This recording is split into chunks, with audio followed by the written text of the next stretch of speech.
Hi beautiful people, Katui Agini USA once again. It's been a minute. How have you been, guys? Nice to connect with you once again in your number one channel for information and entertainment. So once again, thank you guys so much for the love that you've shown me. You've shown me so much love, guys. Already at 100 plus subscribers. I can't thank you enough. Thank you for the love, guys. So welcome to yet another video for information. Today I'm giving you information. What are 2025 DV winners? I know you're very excited because the 2NLs have started to come in.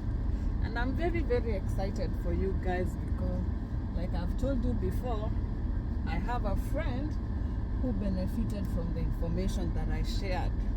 They applied and they won. So they called me the other day. They were so happy they've already received their 2NL, guys. Things are moving fast. See, kama mwaka yetu in 2022 where we waited and waited. Well, karibu tumea cobwebs. I think hata tulimea cobwebs. But anyway, the faith kept us here and here we are. So 2NL zimetokea. That's the second notification letter. So what next? What do you do next after you receive the 2NL letter? First of all, of course, it's the excitement and the Thanksgiving. So once you receive your 2NL, there's that email you receive, and then they give you where to click, you input, and I think it's your case number, and then you download the 2NL. Down there somewhere, there's a website that you're going to be told to click. I think it's a website somewhere down below the 2NL that says DV Selectees. DV Selectees, and then it will give you, I think it will come with your year number, like for this time it's 2025. And then when you click that link, if you see the photo that I've attached below, it will bring you to this website here. It's just like a travel.state.gov website. It has a lot of information, not just a lot of information, it has all the information you will need. Like you can see, it will start with the selection, the application, the selection, after you're selected, what next, the interview process. Just look at it. Once you get there, you'll have a lot of information. I told you information, we are just summarizing it for you. But when you go to the website, the information is there, including all the documents that you will need to take for your interview. There's the birth certificate, there's your original passport. Remember, what you are USA, they are not interested in your ID, your Kenyan ID or anything. As long as you have your passport and your birth certificate, those are the main identifiers that they need for you to verify you at the interview. You'll also need your valid police clearance. And if you've ever been in another country where you stayed for more than 1 year, you will also need a police clearance for that certificate. For that country, I mean the police clearance for that country. Like for me with Australia, I had to take my clearance, police clearance.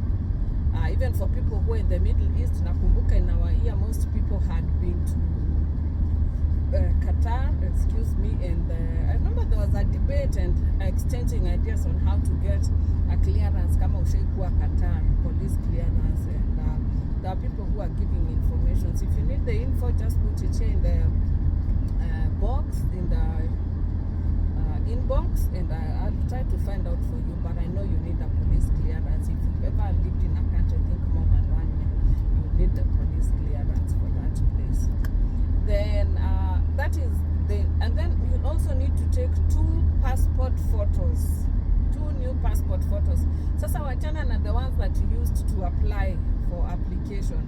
You will need another 2 passport photos for going for medicals, and I think they're also the ones that you will go with to the embassy time your interview, so that they attach that on your visa. So once your visa comes, your visa is usually stamped on your passport. So you will have like 2 photos, the original photo, the one that is on your passport, and then the one that they will put on your visa. Anyway, bado hatujafika huko kwa visa. So documents, birth certificate for all your family members, original passports. This is where now you will need the passport.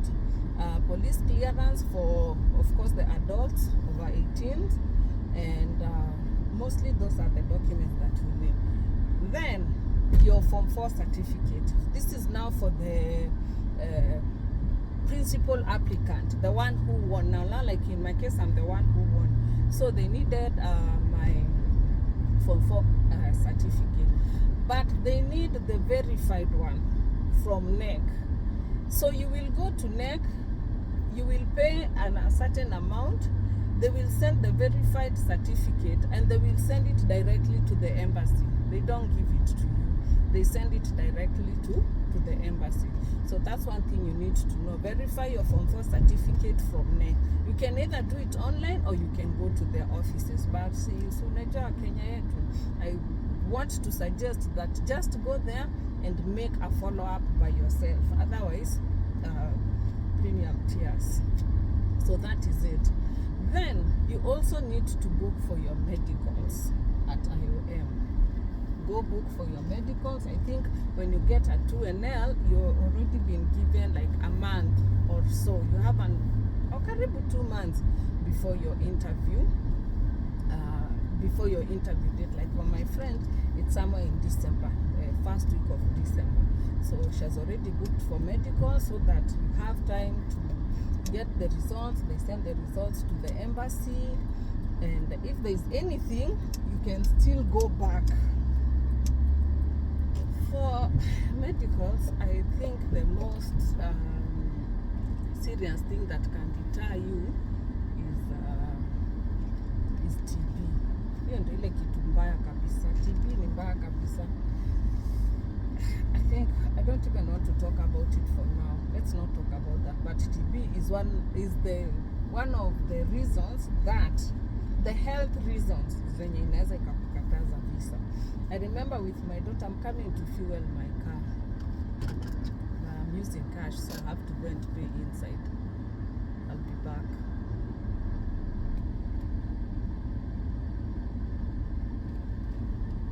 So I'm back. Like I told you, I was coming to fuel my car, and over here, you know, there are no gas station attendants. You have to fuel for yourself. I'm actually going to pick my husband. He's just coming home for the weekend. He comes home over the weekend, so he comes with his truck, parks it somewhere, and I have to go pick him up. Anyway, so we were talking about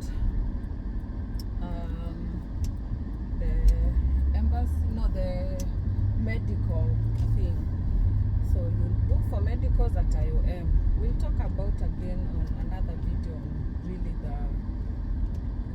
like I told you, TB is one of the things that could deter you from coming here to the US. So tuombe tu Mungu. I remember it was very painful during our year. Kuna watu tu walibaki. Yani hii chance ilienda tu hivyo because of suspected TB. Maybe hata mtu alikuwa nao kitambo akapona. Or even during COVID, they were saying that when you have COVID, there's a scar that remains in your lungs that is similar to a TB scar, and it can be detrimental to your results. And then what they do to you, they make you go back for treatment. If you have time, you have time between, by the time then, like for DV 2025, the thing will end in September next year. So maybe if you're going for interview now, you go for medical now there's some things about your results they are doubting. At least you have time for treatment, to go back for checkup, book another interview at the embassy, and then go. But for our time, like for us, our 2NL ilikuja the end of June. And the end of June, that time we are given the interview for 19th August. Sasa 19th August na DV itafungwa September 30th.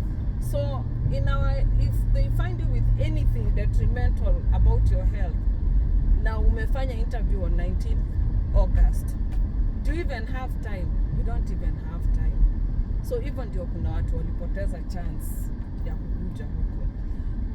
Even for us it was a near miss, because I remember we took the older girl, and they had some, for the kids they usually don't do an x-ray.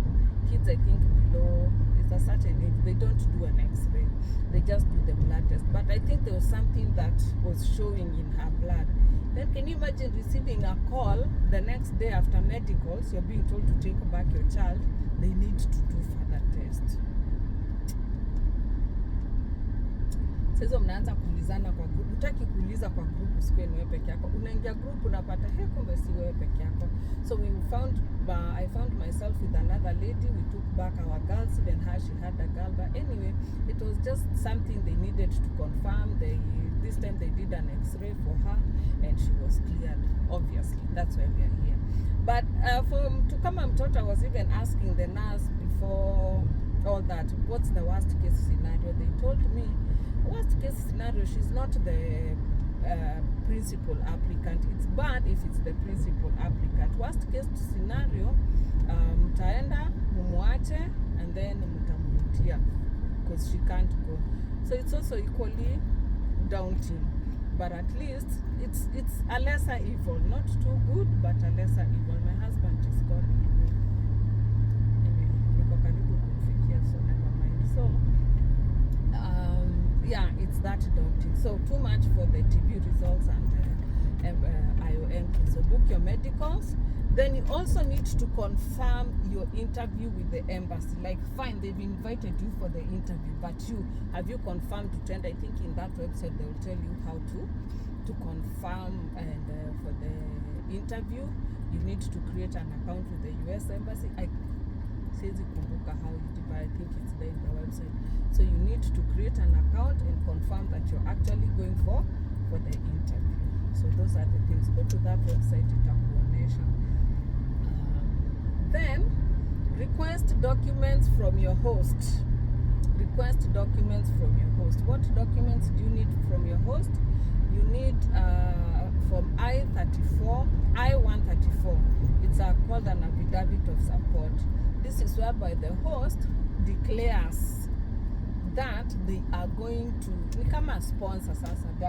They are your sponsor, and they are going to support you financially when you come to the US until you get stable. Then in addition, they will also need, the host needs to provide his tax return documents for the previous year. Yeah, his tax return documents. Like now for us, if we are hosting, we will give our tax return documents for last year, 2023, and we will fill a form I-134 to show that we are going to support our friend who is coming. So in the next video, I will actually show you how to fill the form I-134. It's a long form, but it looks very complicated, but it's not also complicated. So I will show you how to fill the form I-134.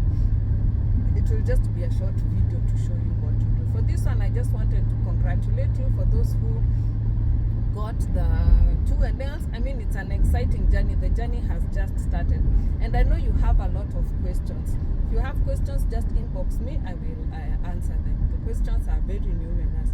Meanwhile, the applications are still going on for DV 2026. Someone was asking me, I've been customarily married for 20 years. Do I write single or do I write married? Go ahead and write married, because you have kids, you have all the supporting documents to show that you're married. You only need to obtain a marriage certificate once you're selected. Yeah, but so go ahead now. The DV 2025 selectees, people who have gotten your 2NLs, again, as I said, birth certificate, original passport, go take 2 new passport photos, book your medicals, book your interview, confirm your interview with the embassy, and you're good to go. Wait for your interview, wait for your medicals. The medical results will be sent straight to the embassy. Something else I wanted to tell you, also start preparing financially. You know, now you need money for medicals, you need money for the interview, you need money before even your air ticket, you need money to pay for the green card itself. That green card itself, once you've gotten your visa, as you await for your visa, no, you'll get your visa. Yes, you're approved. You will leave your passport at the embassy, and then they will ask you to collect it from a DHL office of your choice. That's why you have to book. You have to create an account with the US Embassy and show where your passport is going to be sent after you get your visa, because they usually remain with the passport, they stamp it with the visa, and then they will send it to a DHL office of your choice. Like for us, we went to the one in International Lifehouse. So once you get your passport with the visa, now you can pay, it's called the United States Citizen and Immigration Services. United States Citizen and Immigration Services. It's our website. So you'll go there and you'll pay for the green card. It was for the four of us. For the four of us, I think we paid 160,000 Kenyan shillings by then.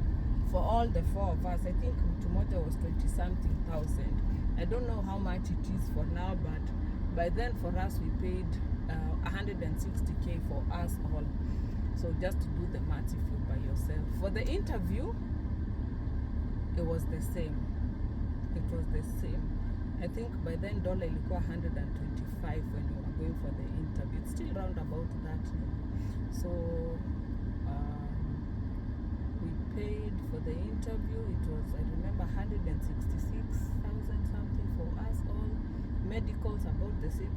It's a lot of money in the air ticket. So it's ikwangi cheap, honestly. I can't tell you it's like really cheap, but it's worth the sacrifice if you look at what you're doing, because see, you can easily say hata hiyo pesa naweza kaa Kenya nifanye biashara. Well, true, ni sawa, it's very true, but mostly I would say, for me, from my own point of view, what I would say is, especially look at the kids, their future. They have an opportunity here, watasoma, they'll get jobs. So that's the advantage, because fine, that money maybe me and my husband tungetumia ndio tufanye biashara from home, but what about our kids now? Ama tutawache hiyo biashara? Anyway, at the end of the day, the choice is yours. Kuna mtu shinda hataki kukuja, kuna mtu anasema I'm not even going to bother to apply because mimi hata sitaki kutoka Kenya. It's kila mtu tu na maisha yake. It's what you really want actually, or what your vision is, or what you want. It's